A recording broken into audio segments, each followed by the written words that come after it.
ठीक है भाई, ये सबको समझ आ गया ये लूप किस तरीके से वर्क किया। अब यहाँ पर ही आपने ये 20 टाइम्स चला है लूप। अब इसमें ज़रूरी नहीं है कि आपके पास लूप की ऐसी कोई कंडीशन नहीं है कि ये भाई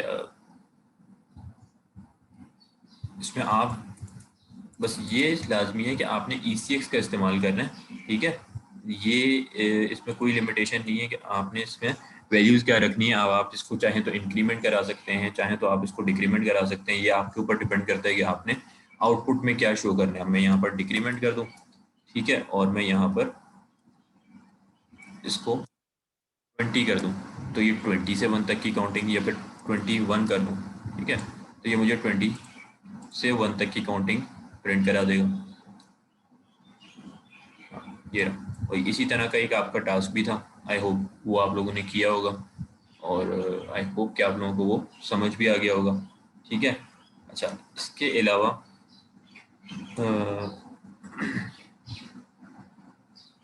जो आप लोगों को लैब टास्क गिवन थे, उसके अंदर किसी को कोई क्वेश्चन या क्वेरी तो नहीं थी जो हमने लैब टास्क किए थे इस लैब के? तो उनको भी हम अगर कहेंगे तो डिस्कस कर लेंगे।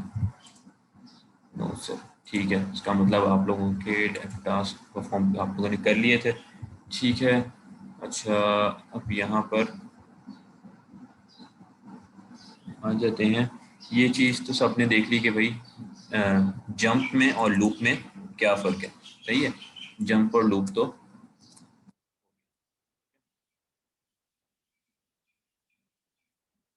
कोई मुझे ये बता दे कि हमारे पास हमने लास्ट लैब में पढ़ा था भाई, जब हमने पढ़ा था क्या कहते हैं कंडीशनल जंप्स। ठीक है, तो यहाँ पर हमने अनकंडीशनल तो भाई JMP जंप हो गया। फिर कंडीशनल जंप में हमने कोई ऐसी जंप पढ़ी थी कि जिसके अंदर कंडीशंस थी मल्टीपल। तो जब कंडीशंस थी तो हमने दो चीज़ों का ऊपर डिस्कशन किया था, एक था CMP और एक था सब। तो ज़रा मुझे कौन बताएगा, एक जी उसामा अबरार, ज़रा ये इनका डिफरेंस मुझे बता दें कि कंपेयर और सब्ट्रैक्शन जो हमने देखा था, कंपेयर और सब्ट्रैक्शन के अंदर क्या सिमिलैरिटी है और क्या डिफरेंस है।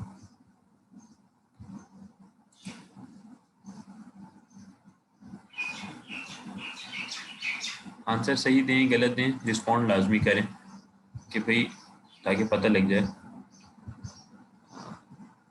जी,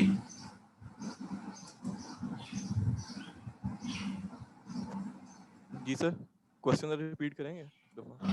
हमने लास्ट लैब में कंपेयर इंस्ट्रक्शन पढ़ा था और उसकी कुछ सिमिलैरिटीज़ देखी थी सब्ट्रैक्शन से। तो क्या इन दोनों में क्या फ़र्क है, सब्ट्रैक्शन में और कंपेयर में? अगर मैं यहाँ पर लिख देता हूँ भाई, सपोज AX 10 मूव EBX 20, ठीक है, और मैं यहाँ पर कहता हूँ, जिससे मैं पूछूँ ना सिर्फ वही आंसर दे, कि भाई यहाँ पर मैं लिखता हूँ CMP EAX EBX और सब्ट्रैक्ट EAX EBX। तो भाई EAX में है 10, EBX में है 20, या फिर आप उल्टा कर दें, इसमें है 20। तो कंपेयर अगर हम करें CMP कंपेयर, ठीक है, EBX EAX, और सब्ट्रैक्ट करें EAX, तो इन दोनों में क्या डिफरेंस है? सर CMP तो मेरे ख्याल से दो रजिस्टर्स को कंपेयर करने के लिए यूज होती है, और सब यानी कि सब्ट्रैक्शन के लिए यूज होती है। ठीक है, तो इनके अंदर कोई सिमिलैरिटी भी है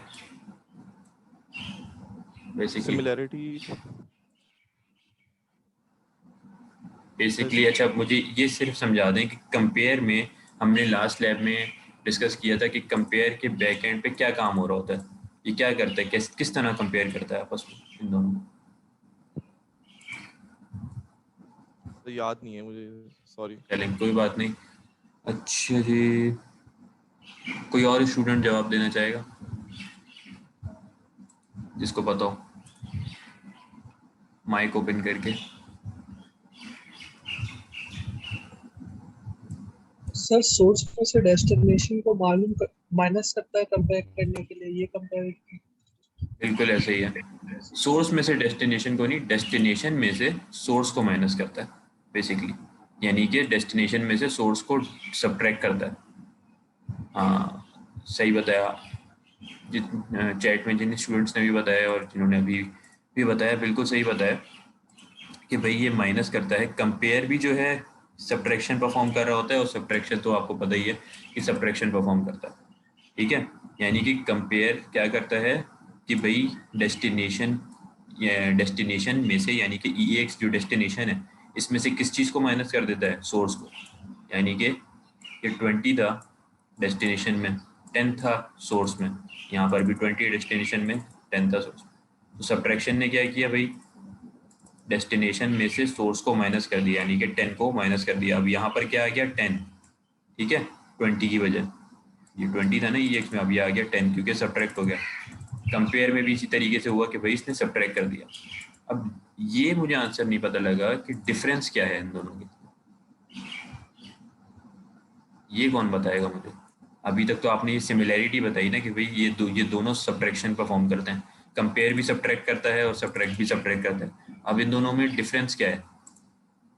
यार सब्ट्रैक्शन जो हमारे पास होती है ना, ये हमारे पास माइनस करता है, जैसे कि ठीक है, बिल्कुल सही। 10, ठीक है, ये माइनस करेगा। और जो कंपेयर है ना, इसके अंदर मतलब जो हमारे पास वैल्यू है, अब 20 और 10 है, तो इनमें कंपेयर करेगा कौन सा है, तो ये हमारे पास वहां पे लाके 20 को शो करेगा। सर डिफरेंस ये है कि जो कंपेयर होगा वो आंसर को सेव नहीं करेगा, और जो सब्ट्रैक्ट होगा वो आंसर को सेव करेगा। बिल्कुल सही, मोहम्मद हम्माद ने बिल्कुल सही बात बताई है कि ये बात सबको समझ आई कि क्या बताया मोहम्मद हम्माद। हाँ, दावर भी सही बता रहे हैं कि भाई सब्ट्रैक्ट क्या करता है कि यहाँ पर से 10 माइनस करेगा 20 में से, और 20 वाली जगह पर क्या स्टोर कर देगा, जो अब नया आंसर है 10। यहाँ पर ये माइनस तो करेगा लेकिन सेव नहीं करेगा, सिर्फ माइनस कर लेगा और कंपेयर करने के बाद हमें आंसर दे देगा, ठीक है। यानी कि हमारे पास हेल्प कर देगा किसमें, कंडीशनल जंप के अंदर। यानी कि ये 10 माइनस किया 20 में से, और इस 20 वाले रजिस्टर के अंदर जो अब आंसर आया है 10 माइनस करने के बाद, वो क्या हुआ 10, तो वो 10 उसने यहाँ पर सेव नहीं किया, जबकि इसने सेव किया। यानी कि इसने डेस्टिनेशन में कोई चेंज नहीं किया, जबकि सब्ट्रैक्शन डेस्टिनेशन में चेंज करता है। तो सब्ट्रैक्ट और कंपेयर में सिर्फ इतना सा फर्क है कि यहाँ पर डेस्टिनेशन में कोई चेंजिंग नहीं होती कंपैरिजन में, और यहाँ पर चेंजिंग होती है। यहाँ पर सिंपल क्या होता है कि अब ये कंपैरिजन हो गया, अब इसके बाद हम कोई जंप का इंस्ट्रक्शन परफॉर्म कर सकते हैं। जैसे कि हमने कहा भाई जंप ग्रेटर देन, अगर मेरे पास यहाँ पर एक लेबल बना हुआ है लेबल 1 के नाम से, या फिर कोई भी भाई लेवल 1 ही कर देते हैं, लेवल 2, ठीक है। तो ये लेवल 2 के नाम से बना हुआ है,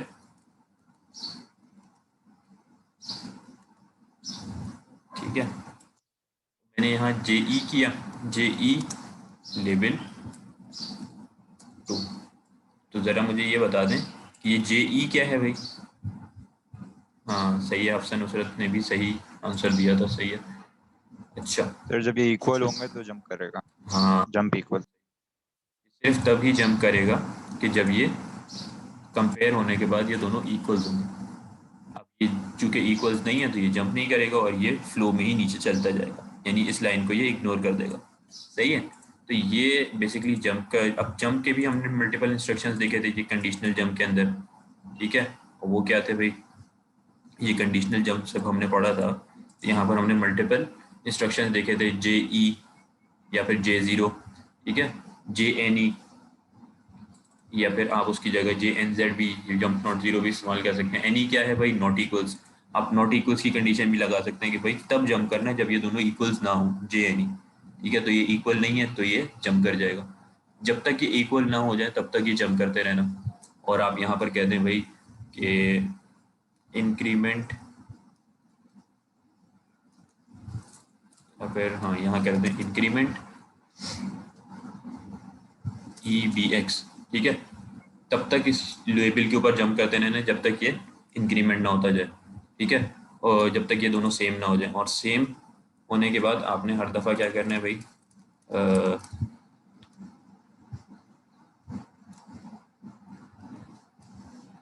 मूव EBX, EAX, ठीक है, या फिर हाँ बस इतना करना, ठीक है। तो ये जंप करता जाएगा जब तक ये इक्वल नहीं हो जाए, सही है। और आप हर दफ़ा इसको इंक्रीमेंट करा दें, इंक्रीमेंट ई बी एक्स। तो ये जब ये दोनों इक्वल हो जाएंगे तो ये जंप करना बंद होगा और ये एग्जिट हो जाएगा। तो इस तरीके से आप नॉट इक्वल्स की कंडीशन लगा सकते हैं। फिर आपके पास है भाई जंप ग्रेटर, यानी कि जंप ग्रेटर के अंदर क्या होगा कि भाई ये ज़रा मुझे कोई बताए। अदील ने पूछा है at a time to jump use कर सकते हैं कंडीशनल एंड अनकंडीशनल। बिल्कुल कर सकते हैं, क्यों नहीं कर सकते। आप अनकंडीशनल और एक ही प्रोग्राम में अनकंडीशनल जंप भी यूज़ कर सकते हैं और उस अनकंडीशनल में किसी जगह पर आपने किसी कंडीशनल जंप के अंदर अगर आपने कोई अनकंडीशनल जंप देना है कि यानी बस कोई भी किसी भी एक आध लाइन के बाद जंप कर जाओ, तो वो भी आप दे सकते हैं, कोई इसमें ज़रूरी इशू नहीं है, दे सकते हैं। ठीक है कि हाँ एक ही लेवल पर भी दे सकते हैं, बिल्कुल। ये एक ही लेवल के ऊपर आप जितने भी अनकंडीशनल या कंडीशनल जंप इस्तेमाल करना चाहें कर सकते हैं, कोई इशू नहीं है। ठीक है, अच्छा ज़रा मुझे कोई ये बात बताए, अगर तो मैं लिख देता हूँ यहाँ पर जे जी यानी कि जंप ग्रेटर, तो इसको हम थोड़ा सेपरेट करते हैं ताकि आप लोगों को समझ आए। तो ये किस तरह से ग्रेटर चेक करेगा कि ये कहेगा कि भाई जंप ग्रेटर लेवल 2, यानी कि ये कह रहे हैं ना कि भाई इनमें से एक ग्रेटर है तो आप लेवल 2 पे जंप करिए। तो ये किसको किसके रिस्पेक्ट से चेक कर रहा है, ये भी लास्ट लैब में मैंने आप लोगों को अच्छी तरीके से बताया था। तो अगर आंसर पॉजिटिव में है तो ये ग्रेटर होगा, वरना नेगेटिव में है तो ग्रेटर नहीं होगा। ये तो आपने शॉर्टकट बता दिया, इस शॉर्टकट की चेक करने का शॉर्टकट ये है, वरना ये हमेशा चेक इस तरह करेगा कि ई ए एक्स यानी कि डेस्टिनेशन के रिस्पेक्ट से हमेशा चेक करेगा। इक्वल्स है तब भी कि भाई ये इसके इक्वल है, अगर ये इक्वल चेक करें। ग्रेटर में चेक करेगा कि जंप ग्रेटर, अगर ये इसके ग्रेटर है, ई ए एक्स में जो भी वैल्यू है वो क्या ग्रेटर है इससे, ई ए एक्स में जो वैल्यू है क्या वो जंप नॉट ग्रेटर है या फिर जो भी। ठीक है, ग्रेटर देन इक्वल्स है या फिर लेस देन है या लेस देन इक्वल्स है, ये तमाम किसके रिस्पेक्ट से करेगा, डेस्टिनेशन की। ठीक है कि आइदर ये लेस देन है इसके या ये ग्रेटर देन है इससे, तो इस तरीके से इस रिस्पेक्ट से ये चेक करेगा। ठीक है, अच्छा आई होप ये चीज़ आपको समझ आई हो। और ये तमाम हमारे पास इंस्ट्रक्शन ये थे हमारे पास किसके लिए, साइंड वैल्यूज़ के लिए। ठीक है, साइंड डाटा के लिए। और ये साइंड डाटा के क्या मतलब है, जिसमें पॉजिटिव और नेगेटिव दोनों हमारे पास आ सकते हैं। ठीक है, और इसके अंदर अनसाइंड, अगर अनसाइंड पर जाते हैं यानी कि अनसाइंड वैल्यू हमने रखनी है रजिस्टर के अंदर जिसमें तमाम सिर्फ पॉजिटिव वैल्यूज हैं। ठीक है, ये ऐसे वेरिएबल्स का इस्तेमाल किया हुआ है जहाँ पर हमारे पास साइंड वेरिएबल्स हैं। ठीक है, जैसे कि word, S word, S D word, O unsigned है सॉरी, यानी कि वर्ड डी वर्ड वगैरह। तो उसके लिए हम क्या करते हैं, उसमें हमारे पास ये इक्वल्स का इंस्ट्रक्शन सेम रहता है, नॉट इक्वल्स का इंस्ट्रक्शन सेम रहता है। चेंजिंग कहाँ पर आती है, ग्रेटर में और लेस देन। ठीक है, यानी जहाँ पर भी ग्रेटर हम यूज़ करेंगे वहाँ हम अबव यूज़ कर देंगे। ठीक है, jump above, greater than equals था तो हमने क्या कहा, जंप अबव इक्वल्स। तो बस ये आपने चेंजिंग करनी है, बाकी उसमें फंक्शनैलिटी सेम रहेगी। और अब ये ग्रेटर देन इक्वल्स है तो ये क्या बताता है कि भाई,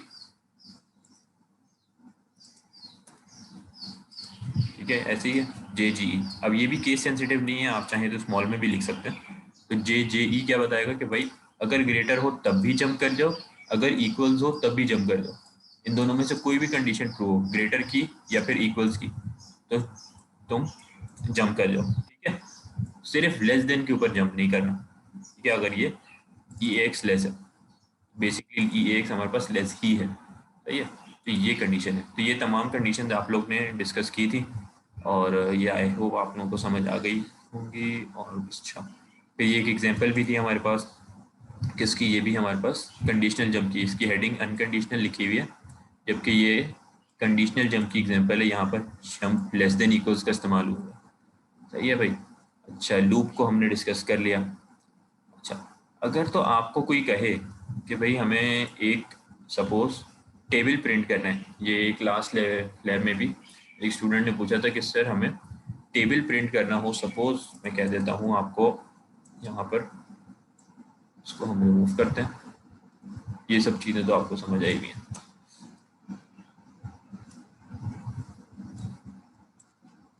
सपोज आपको ये टेबल प्रिंट करना है किसका भाई, 5 का या फिर 2 का, ठीक है, कि 2 इंटू 1 इक्वल्स टू 2, इस तरीके से भाई 2 इंटू 2 इक्वल्स टू 4, इस तरीके से आपने पूरा 10 टाइम जो है वो 2 का टेबल प्रिंट करना है। यूजर से इनपुट लेना है कि भाई आपको किस नंबर का टेबल चाहिए। इस तरीके से आपने टेबल प्रिंट करना हो तो आप किस तरीके से लूप को यूज़ करते हुए, ठीक है, लूप का इस्तेमाल करते हुए किस तरीके से ये टेबल प्रिंट करेंगे, तो हम देख लेते हैं। ये एक स्टूडेंट ने पूछा था, तो ये लैब टास्क तो आप लोगों का नहीं था, लेकिन मैं ये आप लोगों को बता देता हूँ कि ये किस तरह होगा। यहाँ पर हम कह देते हैं भाई, ताकि आप लोगों की लूप की अंडरस्टैंडिंग थोड़ी सी और बढ़ जाए, थोड़ा सा कॉम्प्लेक्स टास्क के अंदर, ठीक है। सर आपका माइक वाला मसला हो रहा है, एक मिनट।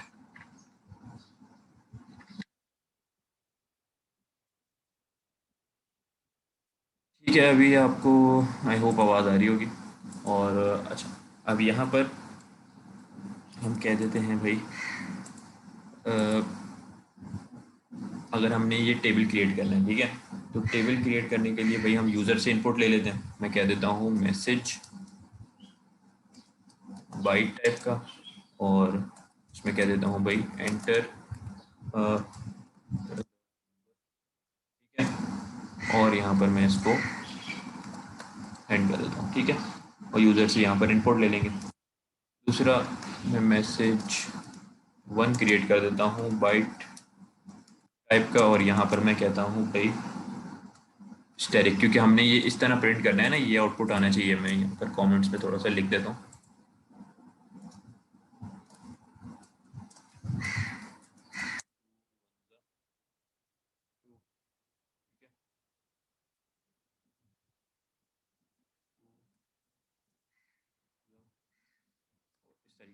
अब हमें ये यूज़र से इनपुट लेना है कि भाई कौन सा टेबल चाहिए, तो वो 2 आ गया। ये किस में आ जाएगा भाई, हम देखते हैं। फिर ये स्टैटिक चाहिए होगा हमें, तो हमने स्टैटिक ले लिया, ठीक है, और इसको भी हमने ब्रेक कर दी। इसको फिर हमने कहा भाई मैसेज 2 बाइट टाइप का, और उसमें हमने कह दिया इक्वल्स टू, क्योंकि हमें यहाँ पर इक्वल्स टू भी चाहिए, तो हमने इक्वल्स टू को भी एक स्ट्रिंग के अंदर ले लिया, ठीक है। यहाँ भी हमने एंड स्ट्रिंग कर दिया। अच्छा, अब यहाँ पर हम एक और वेरिएबल ले लेते हैं नम के नाम से, ताकि हम डीवर्ड टाइप का रख देते हैं इसको, और अनइनिशियलाइज रखते हैं, ताकि हम इसमें जो भी यहाँ से वैल्यू आए EAX रजिस्टर में उसको हम स्टोर करवा दें नम के अंदर, ताकि वो EAX रजिस्टर के अंदर ही ना रखी रहे, ठीक है। यहाँ से हमने अगर टेबल प्रिंट करना है तो हम क्या करेंगे, सबसे पहले मैं कह देता हूँ, पहले तो मैंने ये मैसेज प्रिंट करवाना है, ठीक है। मैं कहता हूँ भाई move EDX comma offset offset of message, ठीक है, और कॉल राइट स्ट्रिंग। फिर मैं कह देता हूँ भाई मुझे यूज़र से, जब ये तो आउटपुट हो जाएगा यहाँ पर, अगर मैं यहाँ तक ही सिर्फ देखूँ,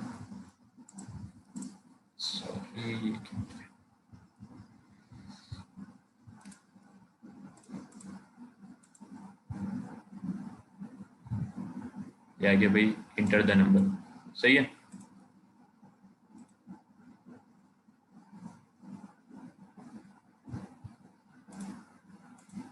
अच्छा, इसके बाद मैं क्या कहूँगा भाई, मैंने कहा अब मुझे यूज़र से इनपुट भी लेना है, तो मैंने क्या करूँगा, कॉल, जैसे राइट स्ट्रिंग हो गया, अब मैं रीड इंटीजर या फिर रीड डेसिमल कर देता हूँ, ठीक है, डेसिमल वैल्यू में यूज़र से इनपुट ले लेता हूँ। अब यूज़र ने जो भी वैल्यू मुझे इनपुट की, सपोज यहाँ पर मैंने, ठीक है, तो यहाँ पर यूज़र ने कहा भाई मुझे 5 का टेबल चाहिए, ठीक है, और इंटर किया, तो वो 5 कहाँ जाके सेव हुआ, EAX में, EAX रजिस्टर में। अब EAX मुझे आगे भी यूज़ करना होगा, मेरी वैल्यू मिस ना हो जाए, इसलिए मैं उसको इस नंबर वाले वेरिएबल में स्टोर कर दूंगा, सही है। मैं यहाँ पर कह देता हूँ मूव नम कॉमा EAX, ठीक है। तो इस लाइन से तो किसी को कोई इशू नहीं है, किसी को कोई प्रॉब्लम नहीं है कि भाई ये हम किस तरीके से करा रहे हैं। अगर हमने जो रूल देखा था हमारी एड्रेसिंग मोड का, तो वो यहाँ पर वायलेट तो नहीं हो रहा ना। यहाँ पर भी एक रजिस्टर, यहाँ पर एक वेरिएबल या रजिस्टर है, यहाँ पर भी एक रजिस्टर है। यहाँ पर लाजमी आपके पास ये रूल था ना कि जो डेस्टिनेशन है यानी जहाँ पर वैल्यू आकर सेफ होनी है, उसको लाजमी या तो एक वेरिएबल होना चाहिए या फिर एक रजिस्टर होना चाहिए। सोर्स के अंदर एक रजिस्टर या वेरिएबल भी हो सकता है या फिर कोई नंबर भी हो सकता है, ऐसा ही है। लेकिन ये चीज़ नहीं हो सकती कि यहाँ पर नंबर हो, सही है, क्योंकि फिर सेफ कहाँ पर होगा वो जाके। तो ये चीज़ आई थिंक सही होगी। और दूसरा जो एड्रेसिंग मोड का रूल था कि भाई डेस्टिनेशन और सोर्स जो है उन दोनों का साइज़ भी सेम है। EAX क्योंकि 32 बिट होता है और डी वर्ड भी क्योंकि नंबर का हमने टाइप रखी है डी वर्ड, तो वो भी 32 बिट। ये यहाँ तक किसी को कोई इसमें इशू नहीं होगा। आई होप इशू हो तो आप बता दें, ठीक है। अब हमने ये क्या किया है भाई, इस नंबर को यहाँ पर मूव करा दिया। अब हमें ये 2 को प्रिंट भी कराना है। हम क्या करते हैं,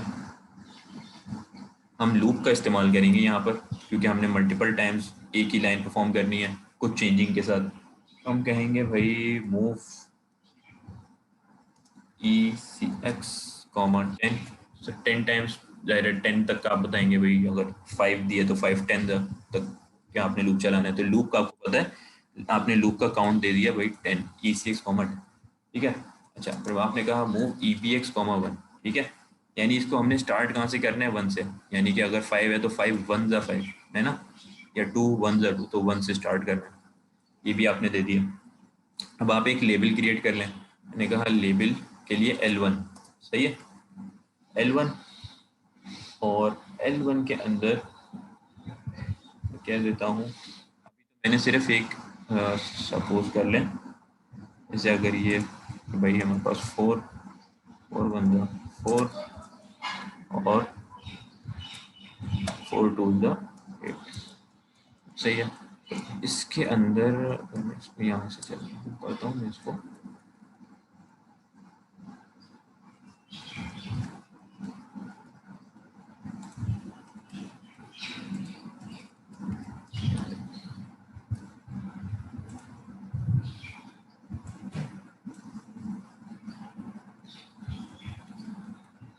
ठीक है। तो ये परफॉर्म करना है, तो अभी हम सिर्फ इस लाइन को परफॉर्म करना है हमने। तो हम यहाँ पर, मैं चैलेंज को कॉपी कर देता हूँ, याद रहे। एक लेवल 1 क्रिएट किया हमने। लेवल 1 में क्या किया, हमने कहा भाई मूव EAX, नंबर। अभी ये चीज़ हमने क्यों किया भाई, ये हमने इसलिए किया है कि भाई ये जो नंबर है हमारे पास, इसके अंदर हमने स्टोर कर दिया था। अभी आप लोगों को ये आगे चल के समझ आएगा कि हमने ये दोबारा से EAX रजिस्टर के अंदर क्यों रखा है।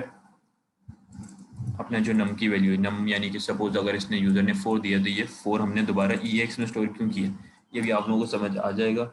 हमने कहा भाई कॉल राइट, ठीक है।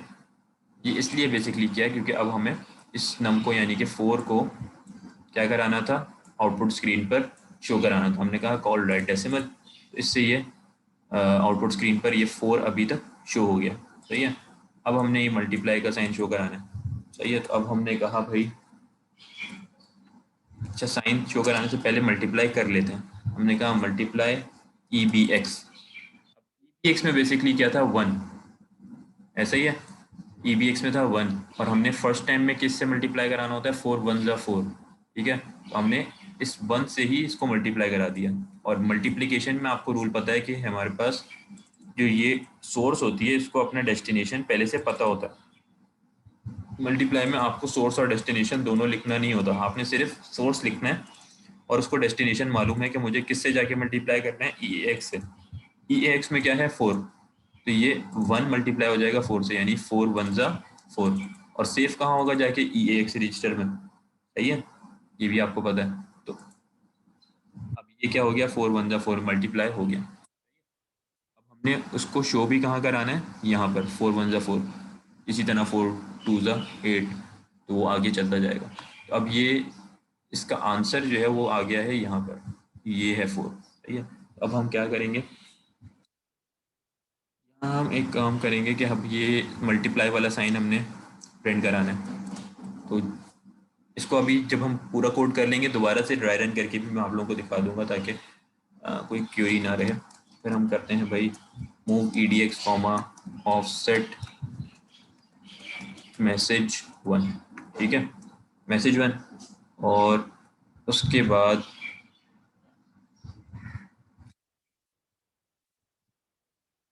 मैंने कहा भाई कॉल राइट स्ट्रिंग, ठीक है, कॉल राइट स्ट्रिंग। और कॉल राइट स्ट्रिंग से क्या हुआ भाई, हमारे पास 4 तो पहले प्रिंट हो गया था, ठीक है। 4 प्रिंट होने के बाद ये मल्टीप्लाई का साइन,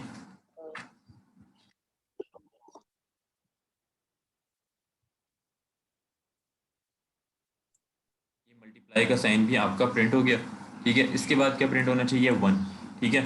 तो उसके लिए हम क्या करेंगे, हम क्या कहते हैं, पहले तो हम ये देख लेते हैं कि हमारे पास ये जो 4 है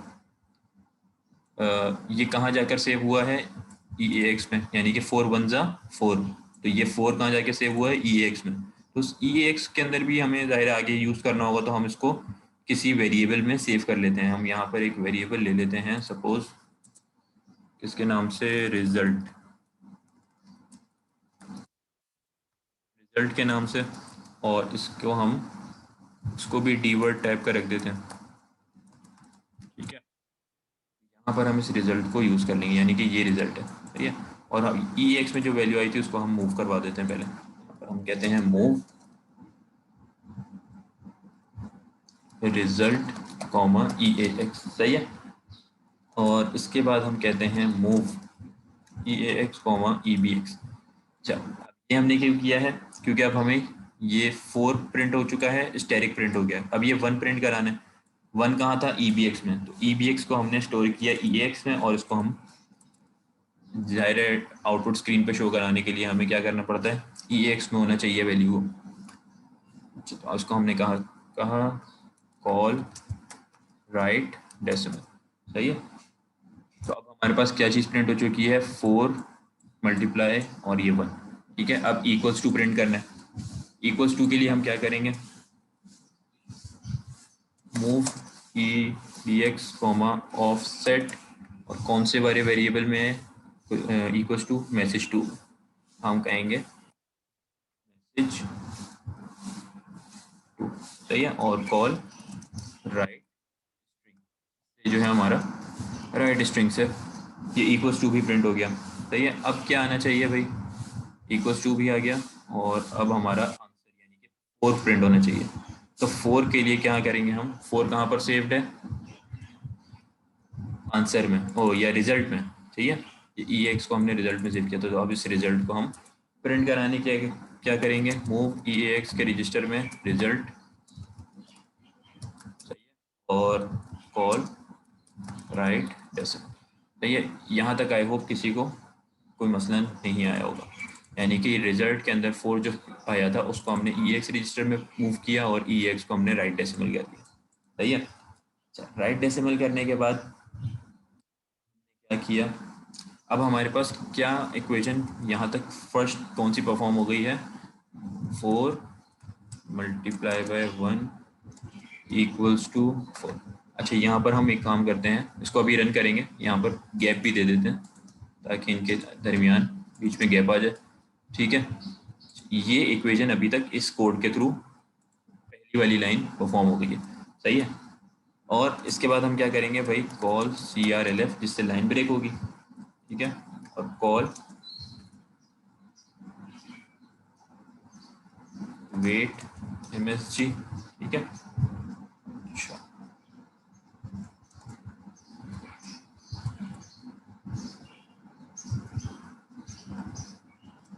ठीक है।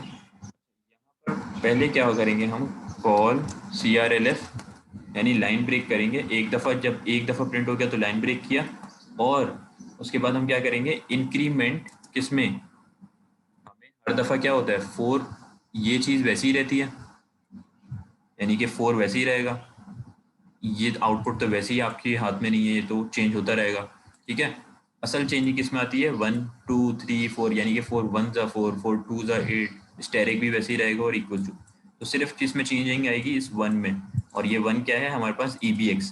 तो हमें किस चीज़ को इंक्रीमेंट करना रहेगा हर दफ़ा, 4 1 जा 4 4 2 जा 8 4 3 जा, तो 1 2 3 हो रहा है तो इंक्रीमेंट हो रहा है ना, तो हमें EBX में इंक्रीमेंट करना है हर दफ़ा, हर आइट्रेशन पे। तो हम क्या कहेंगे भाई, इंक्रीमेंट कर दो किस में, EBX में, और EBX में इंक्रीमेंट कर देने के बाद लूप कर दो इसको L1 पे, ठीक है। तो ये लूप आ गया, लूप L1, और यहाँ पर हमारा ये लेबल है, आ गया लेबल, ये रहा लेबल L1। तो ये कब तक चलेगा, जब तक ECX 10 है। तो अब हम इसको पहले रन करके देख लेते हैं कि ये क्या वर्क कर भी रहा है कि नहीं। अच्छा, यहाँ पर क्या एरर आ रहा है भाई, syntax error, all wait MSG. अच्छा, चैट में क्या आया है, वेट मैसेज में स्पेस नहीं आएगा, हाँ सही कह रहे हैं, हमने दो दफ़ा वेट मैसेज कर दिया था, ठीक है भाई। तो ये कोड आ गया हमारा, आवाज नहीं आ रही। हम रन कर लेते हैं 1 minute.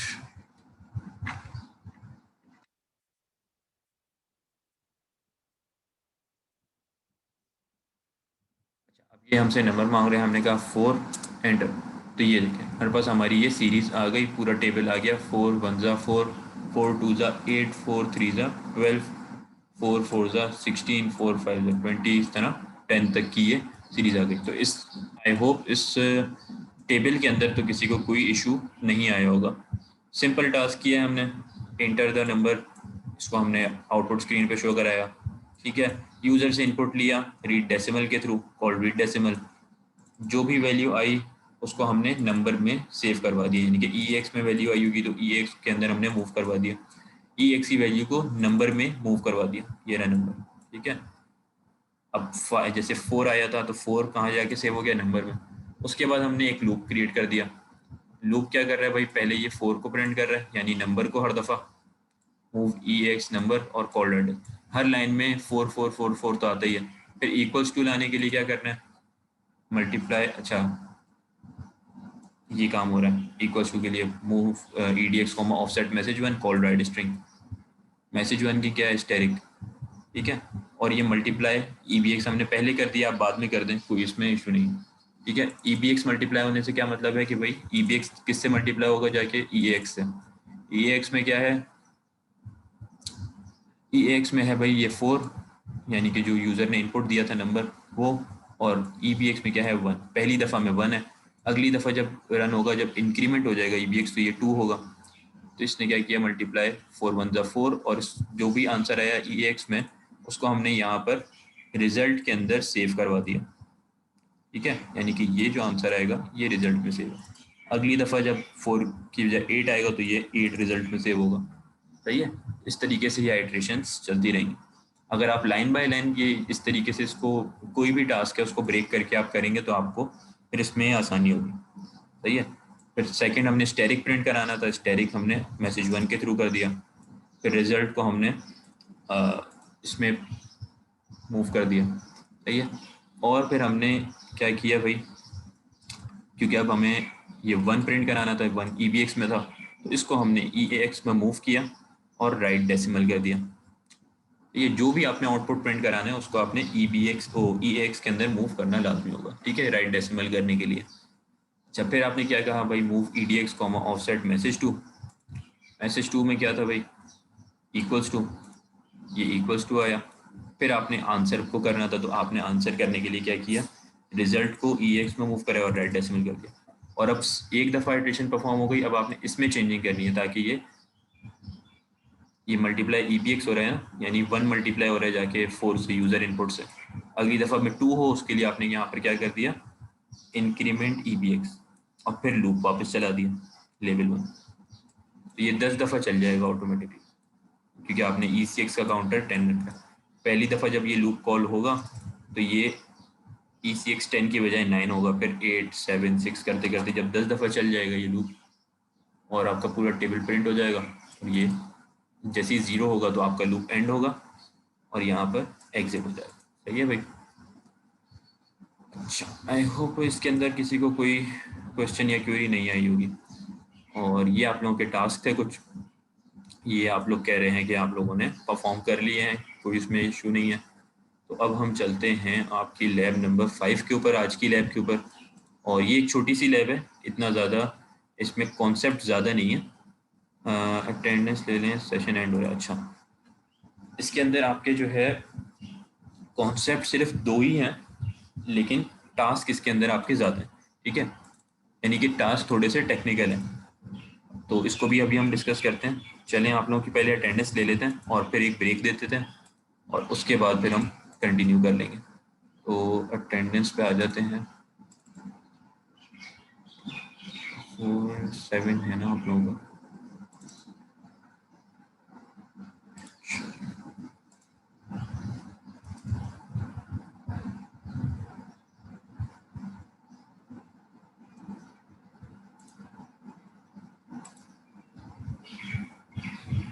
Sir next class on campus होगी यार, ये तो अभी मुझे भी नहीं पता। आप लोगों का ही एक साथ का दूसरा सेक्शन है जिसका है 10-7-2-4-8, उनकी आज ही ऑन कैंपस भी क्लास है मेरी 12:30 बजे। तो मुझे अभी आप लोगों का यूनिवर्सिटी भी जाना है 12:30 बजे, तो उनकी तो ऑन कैंपस है अभी। ये आई होप कि नेक्स्ट वीक से क्या पता क्या पॉलिसी आती है आप लोगों की, ऑन कैंपस होती है या ऑनलाइन, आप लोगों को यूनिवर्सिटी की तरफ से मैसेज आ जाएगा। वैसे आप लोग क्या प्रेफर करते हैं, आप लोगों की लर्निंग किस में ज़्यादा होती है? ये आसानी तो जाहिर है आप लोगों को इसमें, मुझे पता है कि घर बैठे, लेकिन learning I hope on site के अंदर ही ज़्यादा होती है। बिल्कुल, हाँ। अच्छा, थोड़ी सी मेहनत करनी पड़ती है, आना पड़ता है, लेकिन आप की लर्निंग उसी में होती है। अच्छा जी, चले मैं नेम्स कॉल करूँ तो आप लोग जो है प्रेजेंट मार्क करा लें, और अगर मीटिंग एंड हो तो उसी वक्त रीज्वाइन कर लें।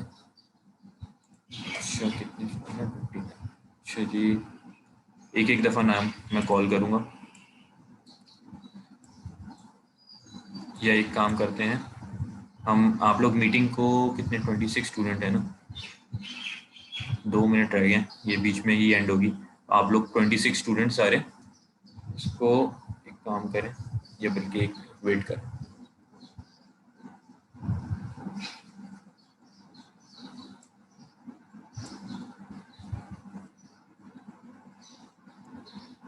सर चैट में लगा दो अटेंडेंस। नहीं नहीं नहीं, चैट में मेरे लिए अजाब हो जाता है। 1 मिनट वेट करें।